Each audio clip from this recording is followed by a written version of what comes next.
Cəbrayıl rayonuna növbəti köç kərvanı yola salınıb. Prezident İlham Əliyevin tapşırığına uyğun olaraq işğaldan azad edilmiş ərazilərə böyük qayıdış davam etdirilir. Cəbrayıl rayonunun Şükürbəyli kəndinə köç edənlər Respublikanın müxtəlif yerlərində, əsasən yataqxanalarda, sanatoriya və inzibati binalarda müvəqqəti məskunlaşmış ailələrdir. Bugünkü gün üçün biz qazilərimizə, şəhidlərimizə və cənab prezidentimizə təşəkkür edirik, minnətdarıq.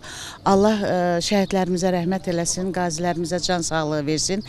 Bugün mənim üçün çox sevindirici günlərdən, ən sevincli günlərimdən biri odur ki, mən şagird kimi öz doğma kəndimdən çıxmışam, amma indi bir müəllim kimi öz doğma kəndimdə, məktəbimdə işə qayıdıram. Bu mənim üçün daha sevinclidir. Bugünkü tarix 21 may tarixi mənim üçün çox yadda qalan olacaq, çünki həqiqətən dövlətimiz tərəfindən təmin olunan evdə daim yaşamağa gedirəm və düşünürəm ki, geri dönmək fikrim yoxdur. Daim orada yaşamaq, daim sakin olmaq üçün gedirəm. Hissləri tərif eləmək biraz çətindir mənim üçün. Yəni, yeni yaşayış, yeni həyat orada bizi gözləyir.